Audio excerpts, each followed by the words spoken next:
In 1829, amidst a storm, one man walked into the British Parliament, not with an army, but with the hopes of millions. He carried no sword, only the weight of centuries of oppression on his shoulders. This is the story of Daniel O'Connell, the Irish hero who broke an empire with his words, not with violence, and paid the ultimate price for it. Daniel O'Connell was born in 1775 into an Ireland crushed under the brutal penal laws. For nearly 150 years, these laws had treated Irish Catholics as less than human. They couldn't vote, hold public office, own land, or even get an education. Imagine being a second-class citizen in your own country, your faith and culture criminalized. This was the world O'Connell was born into, and the world he vowed to change. He became a lawyer, a brilliant, fiery orator who used the law itself as his weapon against injustice. But he knew individual court victories weren't enough. He needed a movement. So, in 1823, he created something revolutionary, the Catholic Association. Its genius was its simplicity. He asked for a subscription of just 1 penny a month, the Catholic rent. Suddenly, every poor farmer, every shopkeeper, every man and woman could join the fight. It was the first mass democratic movement in European history, funded by the very people it sought to free. The pennies poured in, uniting millions of Irish Catholics into a single, powerful voice that London could no longer ignore. The movement reached its peak in 1828. O'Connell, a Catholic legally barred from sitting in Parliament, decided to run for a seat in County Clare, and he won, in a landslide. It was a political earthquake. The British government was faced with a choice: risk a full-blown revolution in Ireland, or give in. They chose to give in. In 1829, fearing civil war, they passed the Catholic Emancipation Act. After centuries of struggle, Catholics could finally sit in Parliament.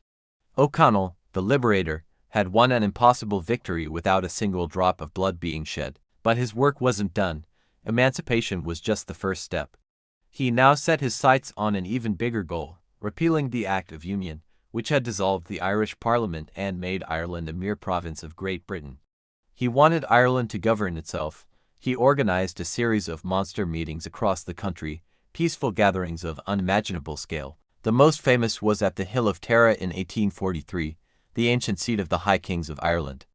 An estimated 1 million people, a staggering 1/8 of the entire population, gathered to hear him speak.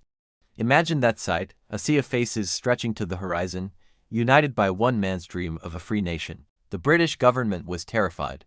They saw this peaceful power as a greater threat than any army.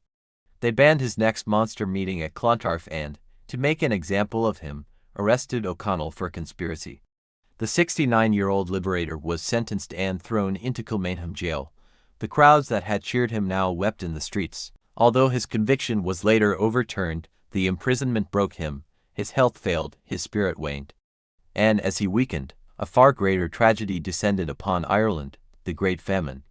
The potato blight devastated the country, and the British government's response was catastrophic.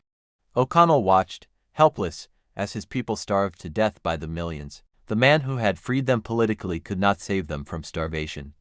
His heart broken, O'Connell embarked on a final pilgrimage to Rome in 1847, but he never made it. He died in Genoa, his final wish a testament to his life's devotion.